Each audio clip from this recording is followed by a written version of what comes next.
samples a week apart. Kind of defeats the purpose. You want to get your seasonal variation.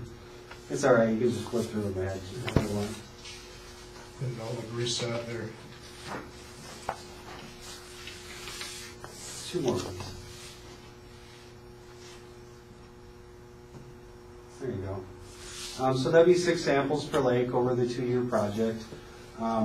That meets our minimum data requirement for every one of these lakes in the region, and we should be able to assess every single lake. It's a total of 187 samples. 31 of those are QA/QC samples, just like on the streams. Next slide, please. To see the results, this is our Water Quality Monitoring Access Portal website. It's where we share our water quality data. And you can access this. There's the web address on there. There will be some lag time between when the samples are collected and when the results go up there. Probably about a month, because we have to get the results from Midcontinent, and then we have to review them and approve them before they go live up there. Do I have one more slide? Oh yeah, funding. So we're funding this on our end mostly through the Clean Water Act. We'll probably use some Section 319 funds for our staff time and travel. It'll be myself and Jordan overseeing the sampling along with 2 interns. That'll keep us pretty busy for the next 2 summers. And then we also use Section 106 and Section 604B funds for the sample analysis to pay the lab. Total budget's about $275,000. To pay for the lab cost of the samples collected within the district, that's where the $44,000 comes from. And that is all that I have. Any questions for Jesse from the board members? Who made the decision to undertake this project? Our staff in the Watershed Protection Program. Was it approved by the Water Management Board or the Secretary or somebody?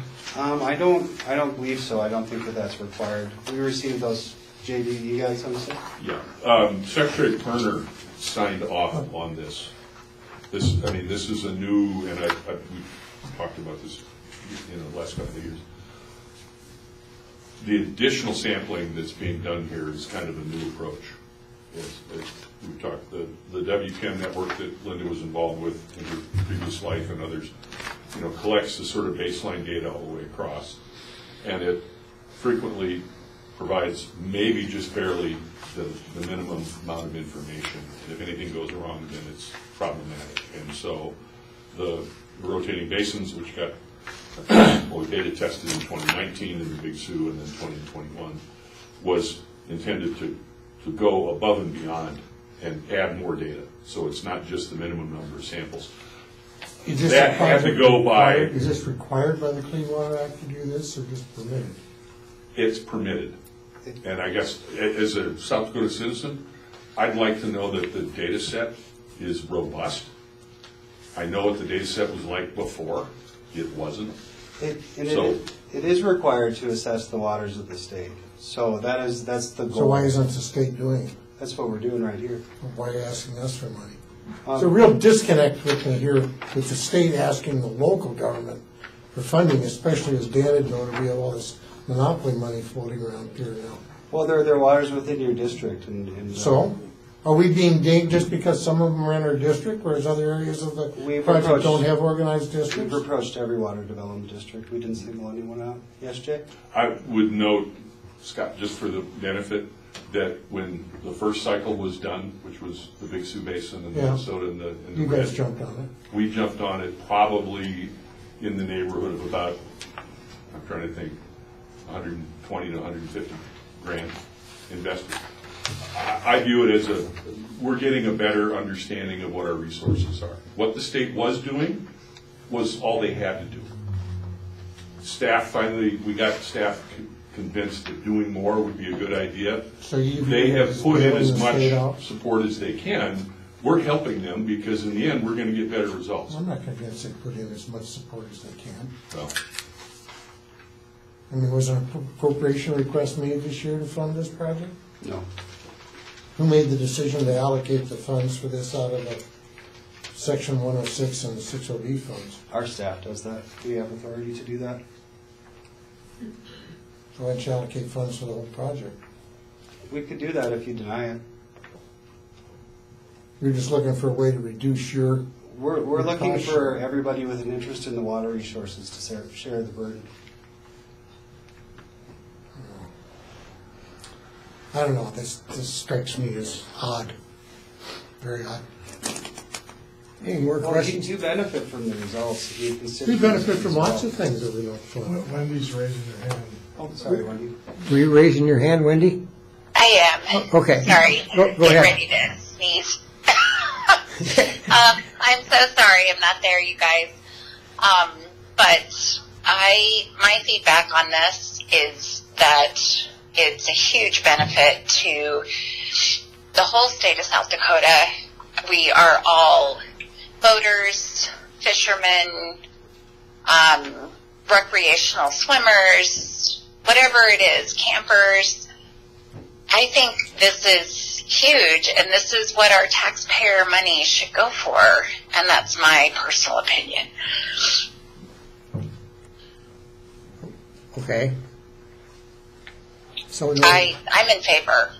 so I'll noted. just, if I may, Mr. Chairman, Scott? add to that, I don't disagree this is a proper project for taxpayer funding, but there's lots of sources of taxpayer funding.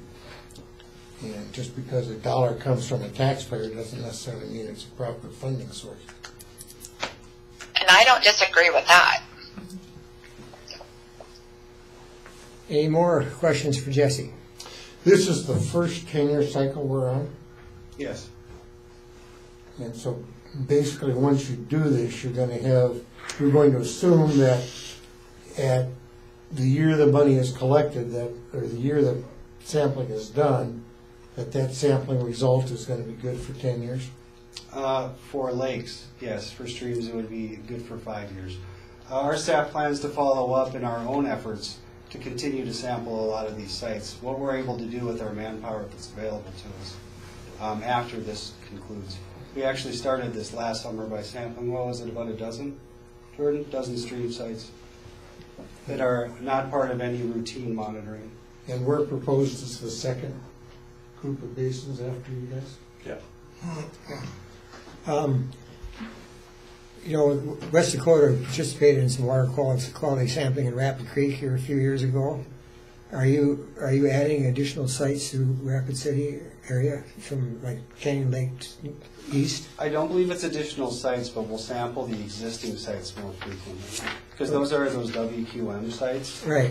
They're really great places to monitor, and our thought there is to add to existing records where possible, because that's a long-running record. A lot of those sites go back to the 60s or 70s. Okay. So we'd like to add data there where we can, rather than creating a new one, if at all possible. Yeah. Okay, thank you. Dan, do you have a question? We've been hearing about this over the course of I don't recall if it's a year or two, a lot of it primarily from Mr. Gilbertson. I guess I'd like to ask you, Jay, over on the East River side of things, so the Big Sioux was the first of these basins, and most of the Big Sioux is covered by East Dakota. I don't know what percentage, but pretty good chunk of it at any rate. So the question would be, out of and I don't know if you know offhand what the total cost of the project there would have been, but my question would be, out of the total cost, approximately what percentage did East Dakota cost share in some fashion or another? Pretty good chunk, I know. I was just trying to think about that, what we showed as match. I know I just wrapped up the reimbursement request for the second year, about 83,000 were the analytic costs that we got reimbursed by the state. Off the top of my head, Dan, like I said, between the 3 years, probably close to 150 was our share. I think our staff met, because what we were able to do, because we have the people in place and we were doing a lot of this stuff ahead of time, was we provided the bodies and covered the travel costs and all of that, because almost all of the sampling took place within East Dakota, Right. or in the lower basin down in Lincoln and Union counties that are outside of East Dakota, we were already doing a project with doing a deal with the Big Sioux River project that they were covering those costs for us anyway. You know, we were sampling again in Union County, that's clearly outside of East Dakota, so somebody was covering those costs. Now we ate the, you know, staff time for some of that stuff because it's worthwhile. It was too much work to taking that around, but yeah, probably in that 40 to 45 range per year for 3 years. It was a big contribution. It was a non-trivial contribution. Right. And so, you know, my perspective on it, we're a little unique out here in our part of the world because West Dakota is such a small part of the overall Black Hills area where the project is taking place. But you know, if there were other entities such as West Dakota in these other areas, you know, certainly they'd be asked if they'd want to step forward to contribute. But you know, I certainly see it as a worthwhile endeavor for us and certainly support it. Those sampling programs that we had earlier, different board members, but you know, that certainly meets our mission statement as a water development district, and our interest was to maintain water quality, especially in Rapid Creek, which serves a great portion of our population in West Dakota. So I'm definitely in favor of this program and putting money into the program. Any other comments? Well, I guess I could add a little. I took the liberty of calling Midcontinent testing to see how the monies would be distributed, because the state really doesn't have a mechanism for us just to pay down. And so the best thing would be is we would be a client of Midcontinent testing, and they would bill us for the lab analyses and then provide an electronic copy of those analyses at the same time. And that way we would be writing a check as we're getting the results. And typically they bill on a monthly basis. So we'd have 5 months worth of bills in the first year. So our money would be going strictly to the lab? Yes, it would go directly to Midcontinent testing. And then we would have access to, they would provide like a PDF Why file. can't we just pay the state? Pardon me? Why can't we just pay the state? We don't really have a mechanism to receive funds in our program in that sense. When we partnered with Jay, that worked really well. Jay submitted his staff time as part of it, but in this case, it's that at least in our view, that would be the easiest route to handle the funds. Otherwise, we'd have to create some new channel and mechanism to accept the funds, because we're not a program that typically accepts local funds. We're typically giving them out. Yeah. Jay, And did this you- way, we're paying for the product as it's delivered, And not rather paying than more. paying all ahead. We'll pay on a monthly basis. Were you paying for a lab to do the lab analysis? Or- We, the way we did it in phase one is we paid everything. Our agreement with the state, because again, we were out doing the sampling as opposed to here where it'll be Jordan and Jesse and the interns. Your staff was doing it. My staff did it. We did all of it. And our agreement with Jesse and his crowd was they would reimburse us for all of the analytical costs. And so we took care of all of it. And then at the end of 19 into 20 and about 3 weeks ago, I turned in a reimbursement request for all the analytical costs that we incurred during 2021, and they returned that to us. Because as Jesse noted, the mechanics are not well designed for people to give money to Danner, at least not on the watershed program. So Well, if we're just paying for the lab work, do you think we would have to have a contract with Midcontinent then, just with us? Well, Or how we they would just make us a client. Oh, okay. But And we're then paying when they them. bring in the Yeah, samples, we're going to be I running think checks you're with right. them. I mean, them as a private entity, seems to me we should be getting bids if we're paying private entities.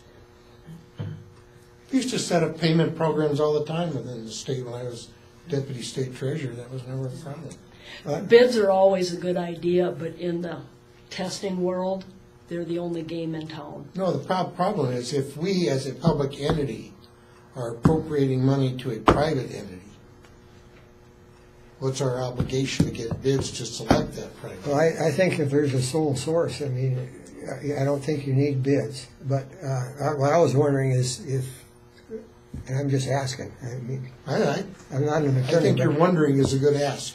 Well, I'm just wondering if we need to have some kind of a letter agreement with them that we're going to provide $22,000 this year for this specific project, just so we have it in writing.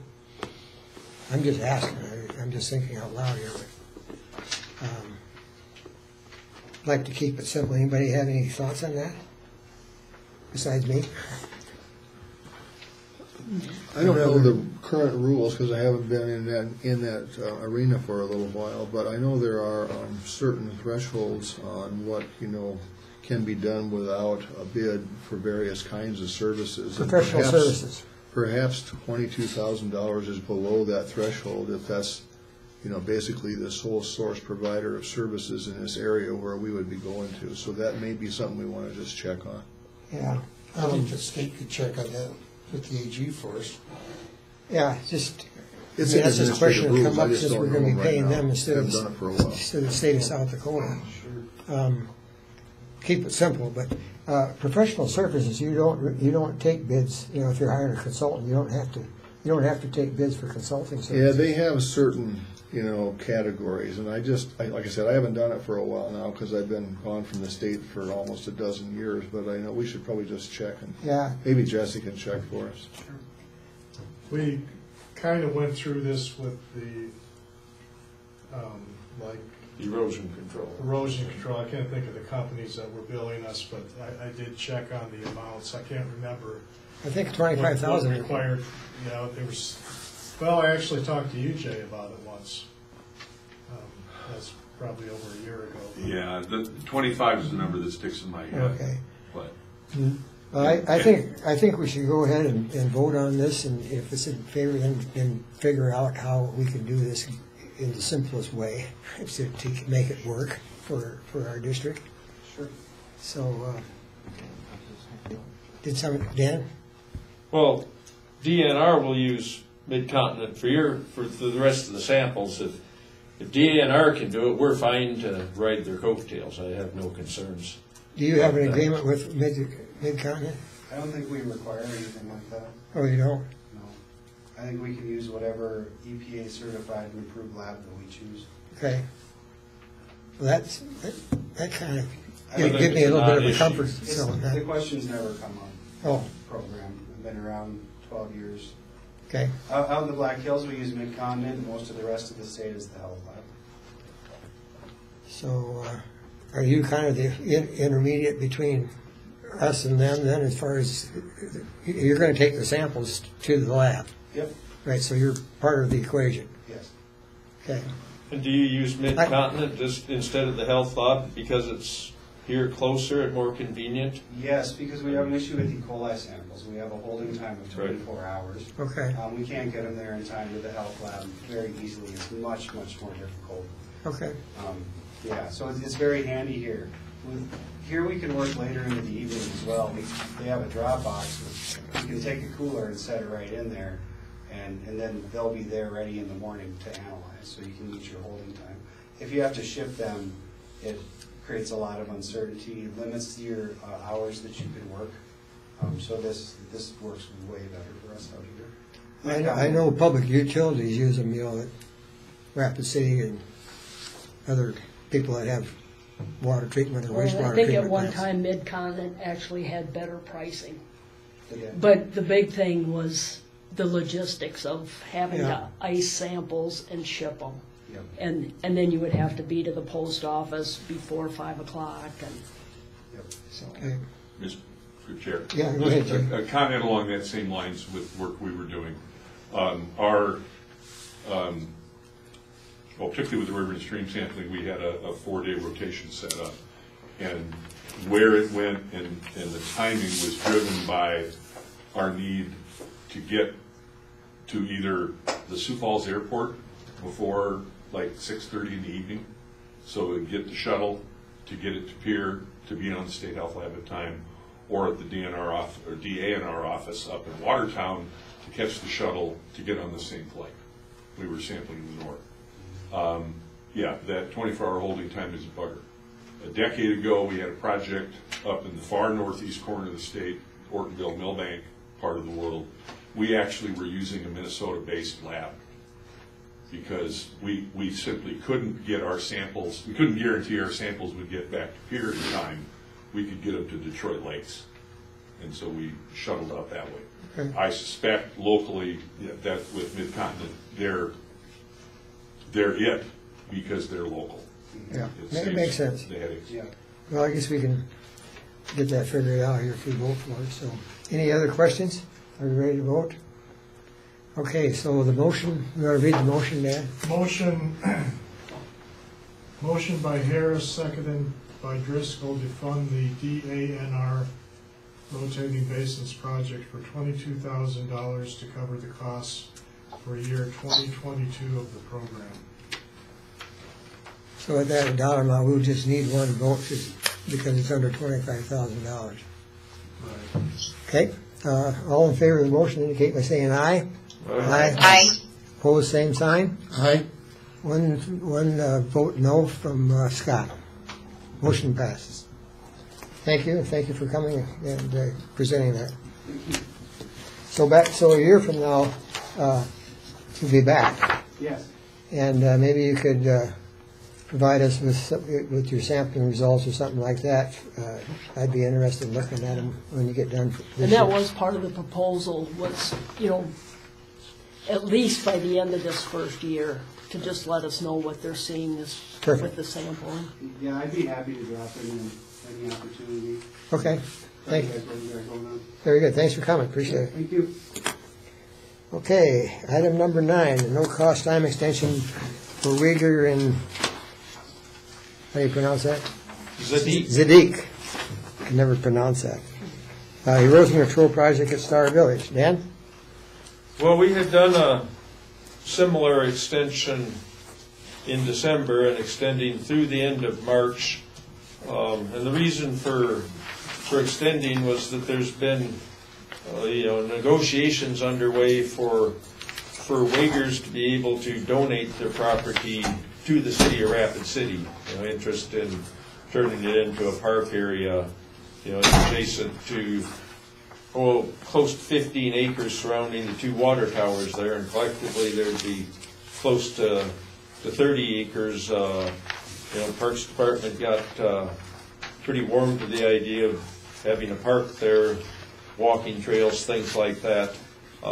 Those negotiations have continued since then, and actually, as of last night's City Council meeting, City Council approved accepting the property, so it's going to happen, but I'm not sure how long the time frame will be for the actual transition to take place.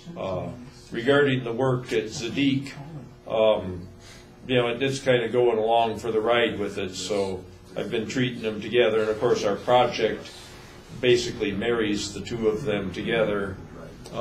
Here in our packet, it indicates that we've got $9,386 remaining there. So, in terms of what would happen on the Uyghur property, basically, I'll have to basically enter into discussions with the city Parks Department and talk about what do they want to do there. I presume that they will want to continue with an arrangement with us, but we're going to have to develop that. So I really don't expect to do much on the Uyghur property in the near term, although it's possible there'd be some little things come up. In terms of this deep property, there's some things that we'd probably be able to start doing in the course of the next month or so. So I think it would be a good idea to extend it through the end of May and basically transition through how we'll do things with the city of Rapid City. So I'll make a motion for a no-cost extension for this project through the end of May. I'll second it. Okay, motion is made and seconded.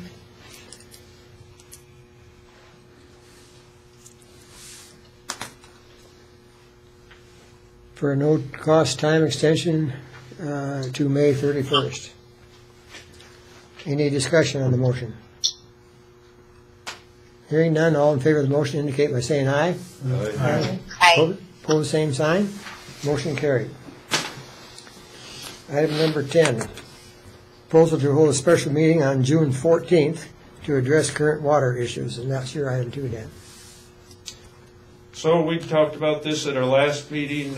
We've got a committee that consists of myself, the chairman, Thomas Mack, and Scott McGregor, and we've iterated a little bit. We've got a preliminary agenda ready to go on this. Our proposed meeting date is the 14th in the afternoon out at the outdoor campus. We've got a room reserved there. One little correction in here. Somehow the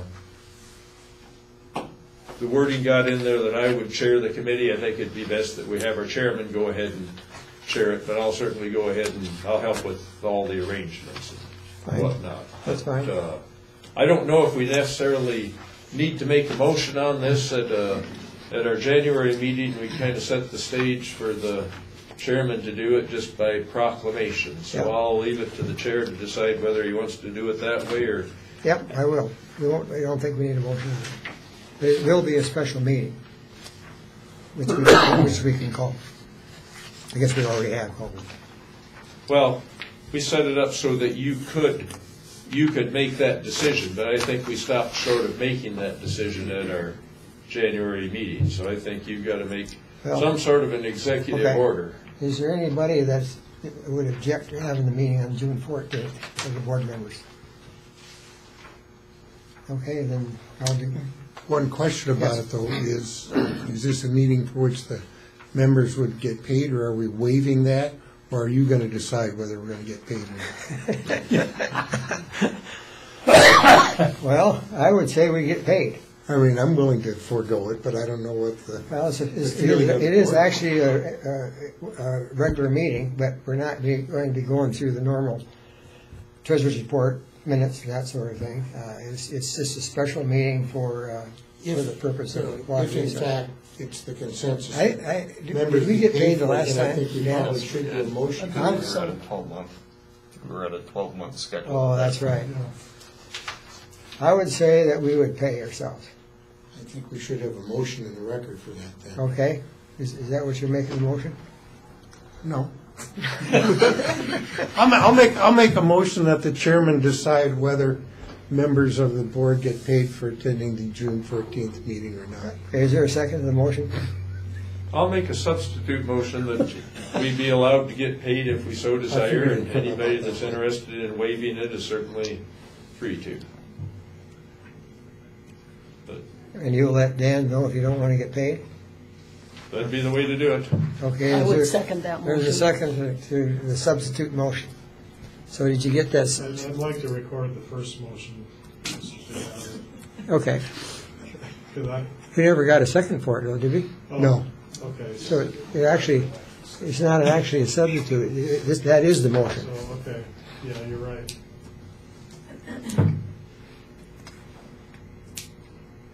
Motion by Driscoll to allow directors to decide if they want to get paid. Is Well, that- to be paid unless they would specify otherwise.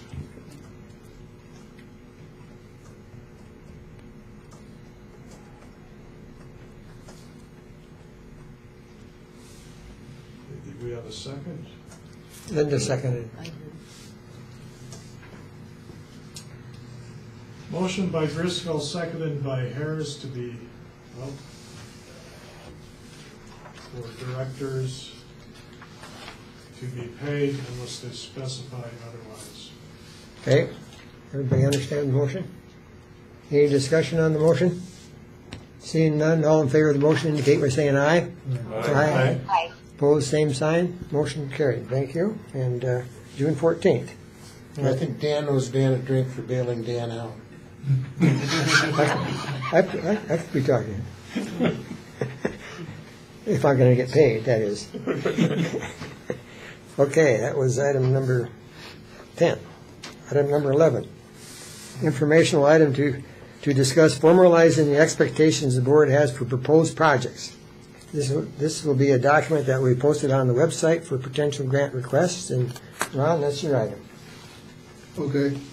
From time to time over the preceding months, boards had various discussions about whether or not when we engaged or entered into a proposal with some of our project partners, we always got exactly what we wanted back on a time frame that we wanted to get it, or whether or not this item or that item was included in some of the proposals. And so I was down at the office one day talking about this with Dan, and because many times we just use our proposal essentially as our contract document in many instances, if there's not another contract specifically required by an entity like School of Mines or something like that. We just use our proposal document. So we thought it might be helpful for people that come to us to have some idea of what our expectations are for the contents of a proposal. It would also give us some assurity of what we're going to be getting, at the end once we sign that thing and it kind of turns into a default contract.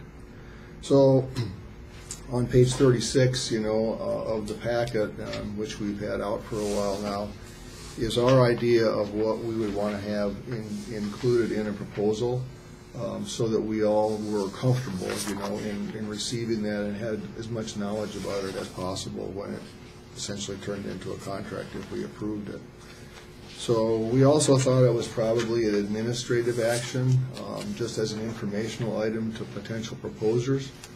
But there could be other items that would be, important to include there that Dan and I didn't think about. So if the board has other ideas, board members have other ideas, it would be, good to include them, or whether this is a bad idea at all, I guess. But that was our idea, and if we add to it, then Dan could administratively post it on the website, for future proposers to have as a guideline. So that's kind of the long and the short of it. Okay, so Really simple. what you're asking for is there any feedback from the directors on? Yeah, we don't have to do it, now. This may be a time where we bring it to the board, for people to really focus on. It's been out there only a few days, so maybe people want to look at it for, a few days or weeks or whatever, give Dan some feedback. I don't think it's a board action. It's more of an administrative action.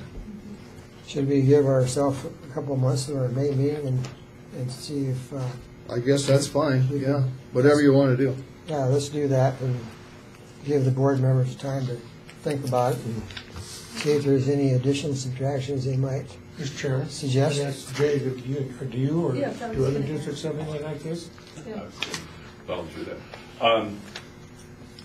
We don't have anything like this, but that's part of my function. And which I've got the time, because I'm full-time, as opposed, Dan is doing this very much on a part-time basis. So part of my responsibility is to kind of vet projects, and my board has from time to time kind of sat down and, what are the things we're interested in supporting, and what things do we want to stay away from. In our case, one of those things is like capital construction projects. With the entire I-29 corridor basically in the district, if, some little town comes in and says, and justifiably and desperately need $25,000 for a water tower, and we give it to them, we're dead. Because Sioux Falls is going to look at that and say, well, prorated, we'd like $8.6 million for our water tower. We're going to get hit, and there's no good reason to say no. So part of it is doing that. And again, we occasionally review that. We're probably going to be going through a similar process in the next 6 months, because I've got a whole bunch of new board members. So no, we, at East Dakota, don't have that, but we've got me right now, and so I can hold that off. James River, though, the other big district, they do have a formal application for at least some of their grant requests. They've got it online. I don't know if you've seen that. If you Google the James River Water Development District, they've got a deal on there for kind of a grant application for some of their construction-y kind of stuff, so that they get a uniform response when people come in. I think that's what we're looking for. Yeah. Because we've had some contracts and. Yeah, you get some stuff that, there's some things you can't anticipate, and then you just have to wing that. But Exactly. for the things that are a little more cut and dried, James River has found that to work out really well. How do you handle projects that result in the purchase of technical equipment? We will usually, part of the motion or part of the conversation, and will include something that speaks to the, who owns it when we're done. Yeah, and kind of thing. And that is typically who?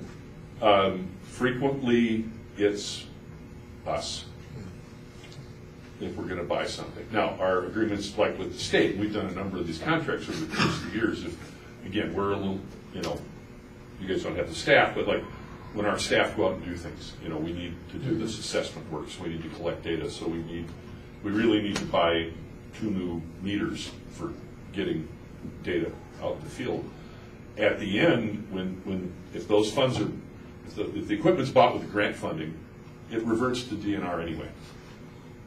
So either we have that spelled out in the agreement up front, or if we're looking at it and go, we're going to need that, or we're going to want to have that, then that becomes part of our contribution to the cost. The equipment, a lot of the new equipment that was acquired to support phase 1 of the rotating basins projects, we got, well, actually 2 boats. we got a big boat for the big lakes, we got a kayak for the little lakes. We bought several multimeters for working in the field. The state bought some more, and we kind of traded back and forth from time to time, but at the end of it, that it was clear what was going to happen. But part of that is driven by the fact that under the state grant conditions, permanent equipment defaults to them, even if we buy it with grant funds. So we bought it on our own. But those things we make clear. But you've got the ability to manage that equipment too. Right. I mean, that is sticking the boat in Dan's garage. Yeah. Well, that's it. Yeah. I like I said, I think for in your situation where you don't have full-time staff to manage something, there's a limit to what your expectations are of Dan or what he can do in the time that you're willing to give him. A lot of the rest of that we can cover. But from time to time, and like I said, in James River's case, they have gotten into some of these construction-y sorts of things, or at least in certain classes, and they figured out that, well, we need to know, you need to check off 8 boxes. Here's those 8 boxes. Fill it out, come talk to us, then they're good. So they're doing something very similar. Yeah, I think that's what the purpose of this was, to have something formal that we can hand to if it's a consultant or, Right. Because we spent $150,000 on a dredge, which the Game Fish and Parks owns. Yeah. So it was a grant. So. Yeah. And then we paid. What was it? What did we buy with rural water for? The vacuum thing. We've done that, but I mean, we've given grant to rural water to buy certain things, Yeah. but it was very clear up front. We're going to write you a check. You're going to buy one of these things. We know that it's yours from now on. You're responsible for it. Right. And if anything goes wrong, don't call me. Yeah. Right. We've done that too. But anyway, let's just take a look at this in the next couple of months, and if we, it might be a good idea to check with James River Valley and see what they've got. If they've already got something on record, we could maybe use that to include some of that in here too. So we'll bring it back on the May meeting then. Okay. All right, now the big one. Number 12, a vote to approve Malali's administrative contract for April 2022 through March 2023. Tom, Matt? So we had formed the committee back in October to possibly look at admin, and we had decided by the January meeting to look and negotiate with Dan Malali. Dan Malali and I had some conversations throughout the time frame, and then I brought it back for review with the board for the admin contract. We thought the contract proposed by Mullally was favorable, and so that we had agreed to that, I have submitted it to the executive committee, and the executive committee saw that it was favorable, and they have put it on the agenda to move forward with this contract. What we're looking for is a vote from the entire board to approve. Right now, some of the major things that you will see different is that Dan has cut his rate, but with that cut in the rate, he will be authorized to work during the office hours. There are some times that he may work outside of the office hours, but the majority of the office hours in the meetings, he will be working under that contract. He will perform the duties. If he has to leave for any reason during that, he will have the phone while doing board stuff during the board time. Just as a fun fact, usually no one shows up to the office. Bidder, as he negotiated in a previous contract, official holidays, but designated by the state of South Dakota, he is not required to stay in the office. The new thing is 3 weeks for an annual vacation. Dates of the 3 weeks will be chosen by Dan with the consent of the board representative, which is me. Usually Dan and I usually talk about it. And usually Dan and I will cover those office hours and work in the office that time. And then with the inclement weather, we don't want Dan to be in a ditch, so he may perform his duties at home if the weather does not provide a safe travel environment to the office. As it states in the pricing, the charge is $21.81 per month with the normal 7 board meetings and the office hours, and an additional $1,000 per meeting outside of the 7. Per diem may also be billed, and occasional out-of-office work is acceptable and may replace normal office hours. I would say, considering that we were nearly paying $55,000 for admin, I feel Dan has provided a reduced rate that kind of fits into where the admin cost isn't eating pretty much 1/5 of our budget. And so I'm moving to approve the admin contract as presented in the packet. All right, there's been a motion made to approve the proposed contract with Dan Mullally. Is there a second to the motion? Is there a second to the motion? I'll second it. A second. Seconded by Wendy. Wendy can do it. Okay, discussion on the motion. Mr. Chairman, the only thing I want to say is, as a new board member, I have never had anybody more supportive. I mean, everybody's been great, but Dan was always very informative and reaching out right away when something was needed for somebody, when he was made aware of it, and I'm a big fan, obviously. I didn't know Dan before this. I didn't. But he, as a new board member, which you're going to have on occasion, you're probably going to have a couple here in December. He is amazingly professional and supportive, so I think he deserves it. Okay, thank you. Anybody else have a comments? Well, seeing none, we'll go ahead and vote. All in favor of the new contract with Dan, indicate by saying aye. Aye. Pose same sign. Motion carries. Congratulations, Thank you, everybody. Mr. Mullally.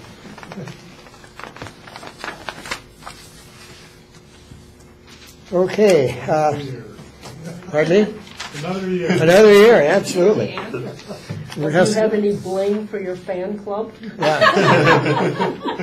I guess we didn't ask. I'll stop by for it later. And Wendy, I'm have you close. ever heard Dan play music? I'm kidding. The No, she hasn't. She has not? She- I encourage everyone to go hear Dan play I hear he's music. pretty good. Yeah, he's really good. You know, It's the- really fun. The fees to get to see him, though, is pretty high. Oh, yeah. Free, mostly. Number 13, items from the chair. I do have one item that it's Green Valley Sanitary District, and I'm welcome to our board meeting. We appreciate you coming. As you know, we are providing a grant for your project, and so I got a hold of your engineer, Ron Banks, with Interstate Engineering on Monday, just to get an update. I hadn't heard from him, so I just called him to see where the project is, and so he gave me a brief outline of where the project is right now. The biggest hurdle right now, is the reason they're kind of behind time on this project, is getting the final funds all put together for this project. And rural development is the one that's holding the project up, from kind of what he said. And there's been comments back and forth, I guess probably more on the engineering side, getting this thing approved so they can get it funded. So it's not going as fast as they were hoping to. He said that there's an attorney agreement that's pretty much done for the project. Your district did have enough money to have the surveying done for the project, and so that is complete and funded. But the rest of the project to move forward, they need to have the final funding package put together, and they're hoping to start the design this summer, as soon as this funding's approved, which he's thinking now is probably going to be in the summer. So they will go to design at that time, and if everything works out, they would like to hopefully have a bid opening in the fall for this project, and either starting, depending on the weather, if the weather's good, the project would get started on the construction side, and if not, it'll probably be in 2023.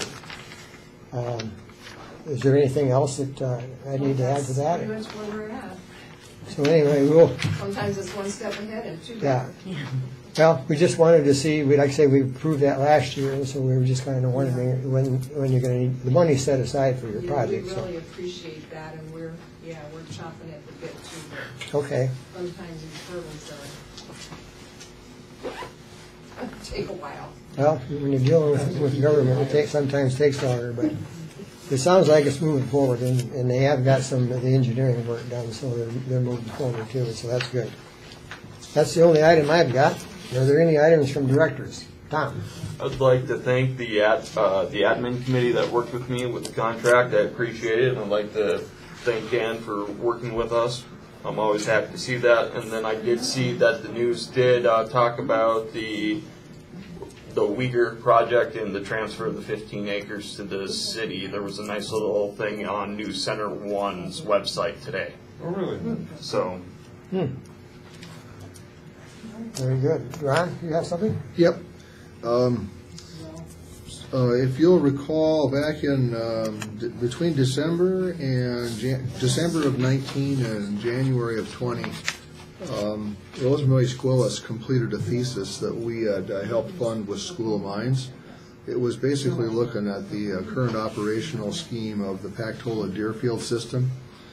The short answer was that she determined that there was potentially as much water being spilled on an average annual basis as we have in our future use water right at the Missouri River, 7,500 acre feet.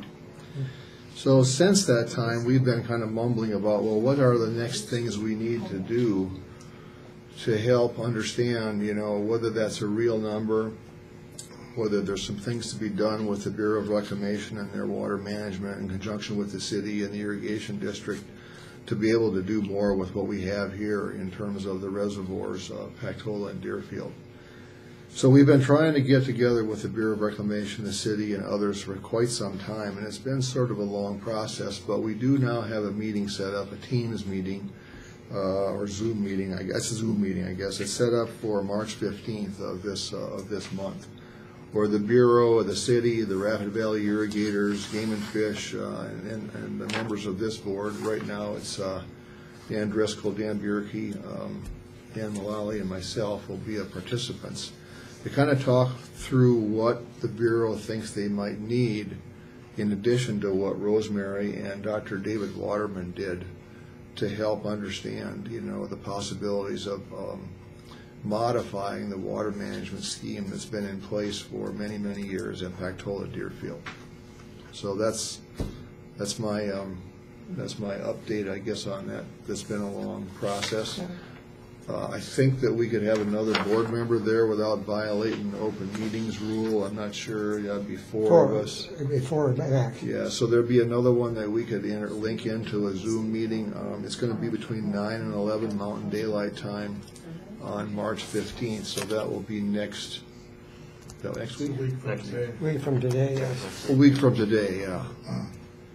And then I guess whatever comes of that, we'll be able to bring back to the board and, potentially get some direction on what we might be able to do to further that conversation. At one time, we had a proposal before us from Dr. David Waterman to carry on with some work that would help understand, maybe some projections of water yield and water availability. And it was not accepted by the board because we didn't have other partners on board at that point in time, other than the School of Mines and ourselves. So potentially after this meeting, we may have other partners that would be involved in, helping the Bureau understand how they can examine their water management scenario there between the two reservoirs. I don't know if all the board members know, but I used to work for the city. I was public works, utility managed public works director for Rapid City, and when I was down there, the Bureau of Reclamation actually operated and maintained the two reservoirs that Ron mentioned, Deerfield and Impactol. They actually had a staff member doing that, and which was costing the city quite a bit of money. So they agreed to let the city of Rapid City actually do the daily operation and maintenance on those two reservoirs. So Rapid City has a big iron in the fire on how that's how it's managed. So I'm glad to see them have some representatives there. And is there another board member that would want to join in on this meeting? If not, we'll bring it back and give you a report, but we can't have more than 4 because of the meeting requirements. So if not, we'll be just us 3 then, and then Ron can report back. Yeah, I'll bring back, what we learned at our May meeting. May meeting, okay. It's going to be at City Hall? No, it's going to be, because we've got people from the Dakota's area office head shed in Bismarck. We're going to have it be one of the virtual meetings. Zoom. It's going to be via Zoom. And what time?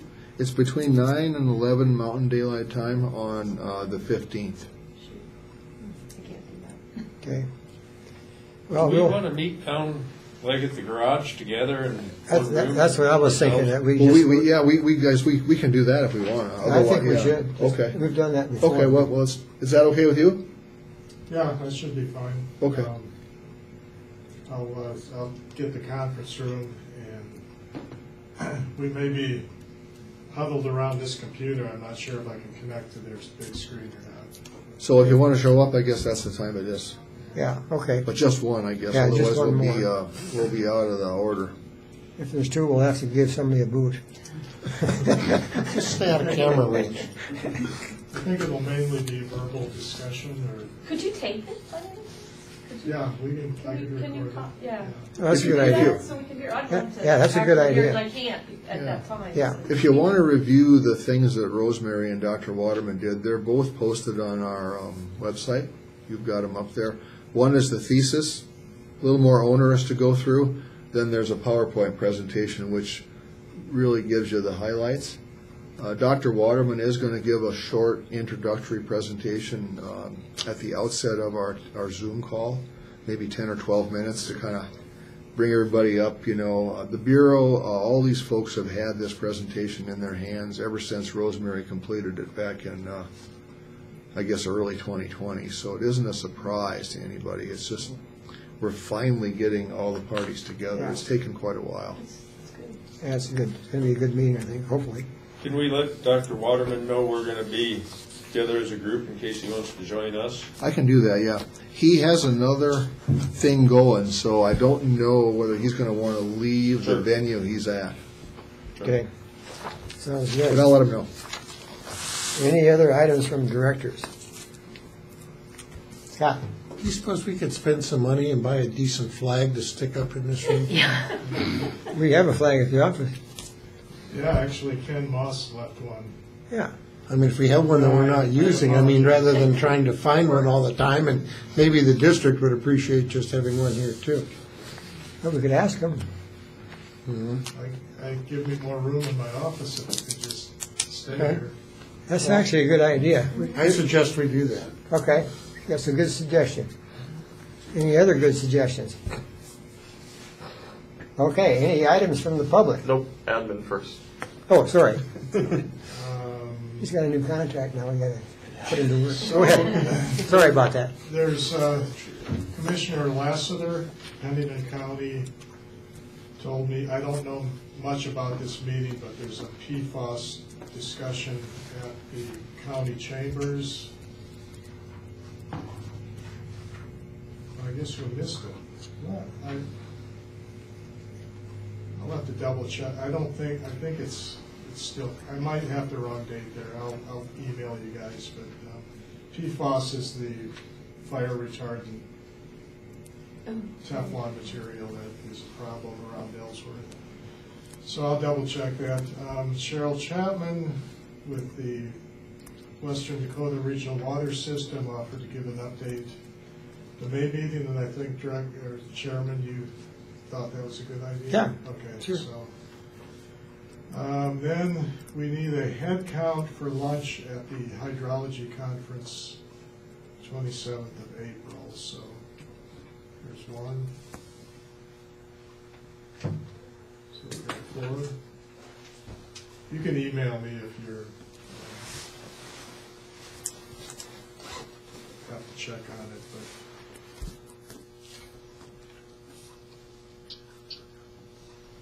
Bjorky, Coleth. You can put me down too. Oh, You had your hand up too, Scott, didn't you? Yeah. Yeah, and Cheryl and Dan. So there were 5 of us. Director Nautical? No, thank you. I'm going to plant my political flag that that's not what our money should go for. Thank you. Okay. Never been. Then, of course, we have the odd number areas are going to be vacant, and there's only one person on the Secretary of State site right now. It's Robert Ackerman in District 5. Of course, anybody can submit their petitions before the end of the month, so it's probably going to change. And as by state law requirements, I posted our notice in the paper that will be this week and next week. We got it there if anybody wants to see it. And been working with Director Rowe on the poster and website project listings. We have kind of a rough mock-up of our new posters, so we're trying to get the newer projects on there. The legislative session, probably 90% of what I learned there was obsolete a week later, so I won't go into a lot of details. And Jay would actually be the guy that would know more, but there's so much money flying around. There's money in the governor's office, and we're talking hundreds of millions of dollars, and money in DANR for projects, and they're related to, depending on what they're for. I think the governor's office is like curb and gutter stuff. Does that sound right? The money from the governor's office for infrastructure? Well, there's of the ARPA funds, there's the 600 million. Oh my God. The 600 million for water and wastewater infrastructure the kind of things that normally go through the State Board of Water, well, will go through the State Board of Water and Natural Resources, just on steroids. That was Senate Bill 62. There was kind of a companion executive branch bill. It was 50, memory serves, at 60 million. And that was for that same kind of repair work and upgrade for state facilities, game fish and parks, universities, and those kinds of things. Yeah, So, anyway, school lines. things are so fluid, and, you know, like a bill might get killed, it comes back, gets killed, comes back. It's like Pet Cemetery. So you never know, you think you know what's going on, and then it changes. So anyway, it Never was a know when good you're at a session. shooting range. It was good to go to your meeting, and it was James River. Yeah, we had. So, tend to that. Now, this email problem we've been having, I talked to Town Advertising, and she doesn't really know a good solution other than everybody just gets their own email, and we just put that on there as is without the vanity part, or just live with potential delays in the system when somebody tries to send you a vanity email. Otherwise, we could talk to some IT people, but I don't know if it's worth the money. So I know Director McGregor, you had some thoughts, and I passed those on to Tout. She really didn't know how to implement those. Is it everyone's email that it's happening on, or what? Well, it's hard for me to say for sure. I'm trying to remember how I found out about it. Well, they were bouncing back to me, I think, when I tried to use that. I'll send out an email again and see what happens. But a couple of you, like Director or Chairman Bierke, gave me permission to just put your regular email in Yes, here. that's so fine. If you want me to do that, I can. But I'm just saying it because you may be experiencing some emails that aren't getting to you. I'm just not sure. I did get a phone call from the Pennington County Highway Department. Yeah, because my phone number's listed, which is fine. And they were calling because they thought our water tanks out in the countryside south were leaking. Oh? Guess we better go look. So I gave them, I told them where to go to find it. So they had your number from... They looked it up because the water was leaking over there on Spring Creek, South Spring Creek Road. Yeah. So they got mine. He looked it up and got my name, called me up, and told me our water towers were leaking. Well, I do get a lot of calls of people wanting to hook up to water. I thought that was kind of funny. I kind of wish they wouldn't have called us, named us as they did. But that's okay. that's about it. We talked about CDs. These are the current rates. They're pretty low right now. Yeah.